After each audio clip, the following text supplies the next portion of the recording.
Sí, mira, ahorita en tu charla mencionaste un tema que me parece importante porque de alguna manera es un antecedente importante del pensamiento liberal y se refiere al ateísmo, cuando el nigromante, precisamente su apodo, ¿no? El nigromante por su videncia política más que otra cosa, y su visión soñadora también, como mencionas, tiene que ver con una frase cuando ingresa a la Academia de Letrán, si no mal recuerdo, y comienza con la frase, dice, Dios no existe. De ahí se han generado una serie de especulaciones y de disertaciones y obviamente de debates, pero que me parece que son importantes por este pensamiento liberal que nos lega, ¿no? Bueno, ahí evidentemente yo no hablé de ese tema porque es muy conocido, pero Ignacio de Ramírez se da a conocer a los 19 años en la Academia de Letrán con una tesis. Voy a leer un párrafo donde lo cuenta de manera muy sabrosa Guillermo Prieto, que él estaba presente. La Academia de Letrán la dirigía Andrés Quintana Roo y era como, digamos, como el cenáculo, el círculo intelectual, ¿no? Entonces él a los 19 años llegó, ahorita no voy a describir cómo porque lo escribe muy bien, Fidel, que así es el seudónimo Guillermo Prieto, pero la frase no es exactamente esa y ha sido mal interpretada porque sí él era un ateo, pero también era un respetuoso de la religión en el sentido como creencia y de la religiosidad popular, aunque tuvo problemas por querer prohibir una fiesta popular cuando era gobernador de Tlaxcala, porque estaba la invasión, y entonces decían, no hay momento para la fiesta, hay que ir a la lucha. Entonces intenta prohibir las fiestas populares religiosas de Tlaxcala y termina expulsado por el pueblo, ¿no? Pero en fin, bueno, esas son las anécdotas. Entonces, más bien la frase es, no hay Dios, no es que Dios no exista, sino no hay Dios.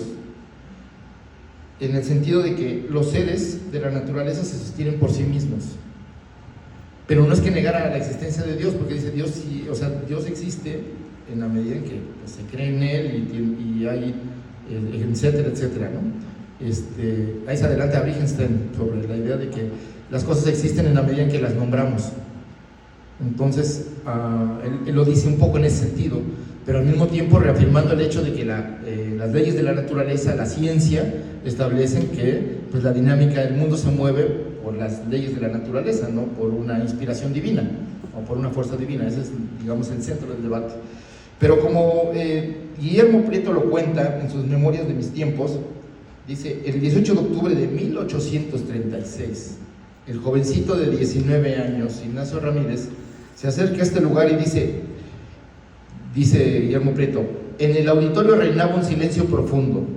Ramírez sacó del bolsillo del costado un puño de papeles de todos tamaños y colores, algunos impresos por un lado, o sea que agarraba carteles o volantes y escribía atrás de ellos, otros eran tiras de recorte de moldes de vestido, avisos de toros o de teatros. Arregló aquella baraja, la ordenó y leyó con voz segura el título que decía, no hay Dios. El estallido inesperado como una bomba, la aparición de un monstruo, el derrumbe estrepitoso del techo, no hubieran producido mayor conmoción. Se levantó un clamor rabioso que se disolvió en altercados y disputas. Ramírez veía todo eso con aquella despreciativa inmovilidad. Al punto aquellas palabras hirieron los oídos de la concurrencia, puesto que la mayoría de los liberales y conservadores eran creyentes. Cundieron los gritos del hereje, blasfemo, diabólico. El patriarca de aquella comunidad intelectual, Andrés Quintana Roo, tuvo que tomar la palabra y dijo que no presidiría las sesiones de una academia que aplicara mordazas a nadie. Acto seguido, posó su mano sobre la cabeza del joven Ramírez y lo instó a continuar su disertación. Entonces, eso habla de este espíritu moderno, libre de los liberales, y que finalmente pues también es un legado cultural, histórico que debemos recuperar. Por acá tenemos una pregunta. Por alguna extraña razón, los jóvenes se sentaron acá atrás. ¿Alguien tiene preguntas? Los jóvenes. Me gustaría preguntarle cómo conoció a Monsiváis y si nos puede hablar un poco de los temas e intereses de Monsiváis.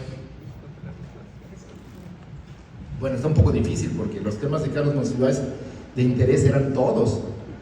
O sea, leía desde el TV Notas, todos los periódicos, todas las revistas, se leía casi un libro diario, y entonces veía una película. Era un personaje voraz en el sentido, como Ignacio Ramírez, eran lectores voraces, o sea, y además tenía una memoria fotográfica impresionante, era capaz de poder repetir de memoria lo que había leído. Bueno, no solo lo que había leído, lo que había visto, se sabía los diálogos de las películas. A más de uno en el extranjero lo sorprendió por esta capacidad, por esta memoria. Pero bueno, Carlos era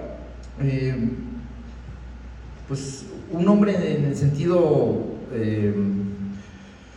universal y se interesaba en todo lo que hacía la sociedad, el ser humano, lo que pensaba, lo que sentía, las ideas del pasado.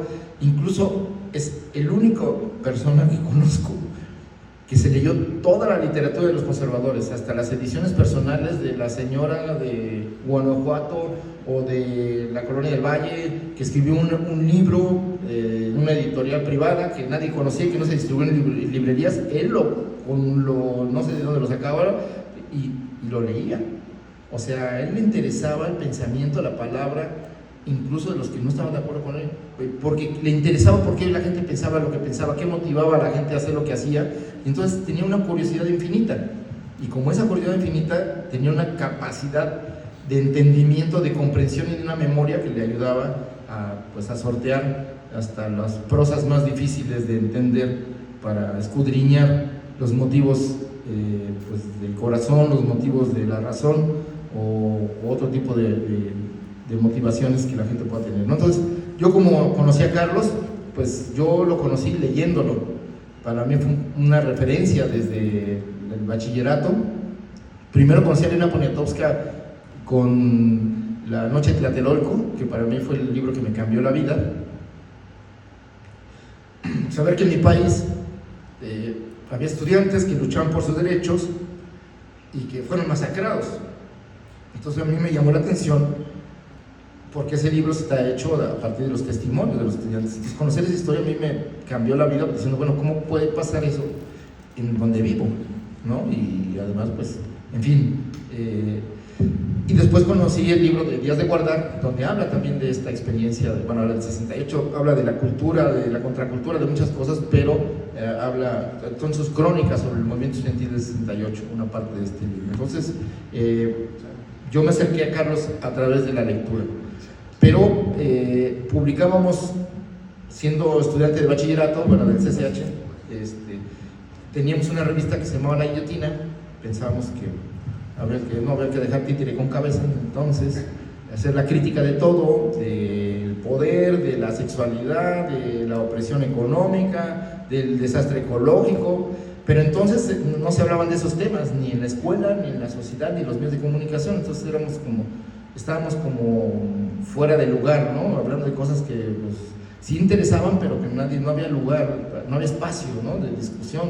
En fin, el caso es que por ese motivo yo dirigía esa revista y queríamos ser intelectuales, queríamos ser radicales, queríamos comernos el mundo a puños y al mismo tiempo transformarlo.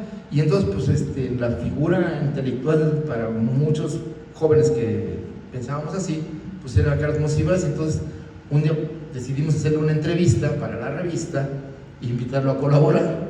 Y ya fue así como conocí a Carlos. Y ya después nos hicimos amigos. Yo empecé a colaborar en La Cultura en México, haciendo reseñas de libros, escribiendo algunos reportajes y algunos ensayos periodísticos. Mis primeros trabajos fueron ahí, propiamente. Y bueno, pues después se forjó una amistad que pues duró pues varias décadas y hasta el final. Entonces, Para mí fue un amigo fundamental de mi vida, un intelectual que formó parte de mi desarrollo profesional y personal, y bueno, pues sobre todo siempre, y fue lo que me costó más trabajo aprender, pero al mismo tiempo lo que más me ha servido en la vida, es de no dar las cosas por hecho, de escudriñar las razones de los otros y aprender a problematizar.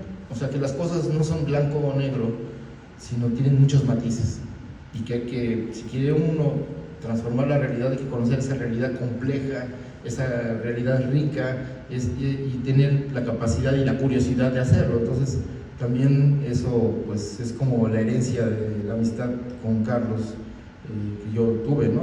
Y sobre todo, y esto último que me marcó para siempre, es el hecho de que la cultura, él me inoculó la idea de que la cultura, el arte, la literatura, la música, el cine, en fin, la danza, el teatro, son elementos formativos. Enriquecen nuestro corazón, enriquecen nuestro espíritu, enriquecen nuestra mente, nos hacen mejores personas, nos hacen más sensibles y nos permiten, pues, a partir de ello, pues contribuir a tener una mejor sociedad. Y eso, pues, uno a veces piensa que la cultura es otra cosa ajena a la vida, y justo es el centro de la vida. Y entonces hay que traer la cultura al centro del debate nacional, porque de esa manera vamos a respetar a los animales, vamos a poder respetar el medio ambiente, vamos a poder cuidar el agua, vamos a poder construir sistemas de producción que no se depreden la naturaleza ni opriman a las personas, o que no despojen a los pueblos. Porque la cultura, pues, es lo que somos, lo que pensamos, lo que soñamos, lo que deseamos, lo que creemos de las cosas. Entonces, por eso es tan importante poner en el centro de la transformación de la vida nacional, del proceso educativo, del debate en los medios, a la cultura. Porque se le hace a un lado, se utiliza la cultura como adorno, como entretenimiento. No, la cultura es el centro que nos constituye, y por eso gente como Ignacio Ramírez y Carlos Monsiváis pensaron que un pueblo culto, un pueblo que lee, un pueblo es un pueblo que puede ser, o más bien un pueblo libre, un pueblo que puede defender mejor lo que es y sus derechos. Muy bien. Aquí tenemos otra pregunta de los jóvenes. Por aquí había.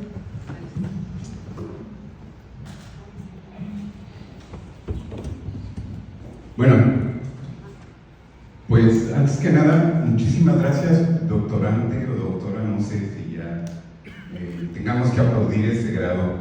Muchísimas gracias por permitirnos escuchar a Jesús, y gracias, Emilio, por la invitación a este espacio.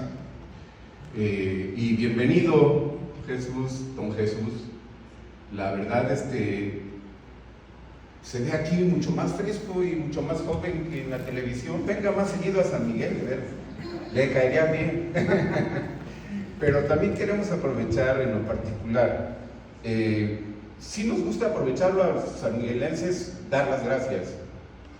Y si a veces uno piensa si decirlo o no decirlo, porque no hay que mezclar Corpus con Semana Santa, como dicen en San Miguel, pero el día que pueda agradecerle al presidente de la República, que aquí junto con Jesús, que por ahí la vi, más bien ella fue la que nos hizo el favor de declarar a Cañada de la Virgen como Monumento Arqueológico Nacional. Muchas gracias. Y San Miguel de Allende tiene la historia ha sido muy cruel con ellos, dos personajes, Ignacio de Allende e Ignacio Ramírez, el nigromante. Pero en eso andamos, ya rescatamos su casa, don Jesús, ya rescatamos su casa, ya le hicimos un homenaje en Palacio de Bellas Artes, y pues ahora estamos teniendo presencia de gente importante como usted, literatos, gente de las letras, que se nota que ama las letras y que ama su profesión. Yo quiero aprovechar también en este espacio, voy a leerlo, dice: estimado Jesús Ramírez Cuevas, buenas tardes, siendo un placer estar con ustedes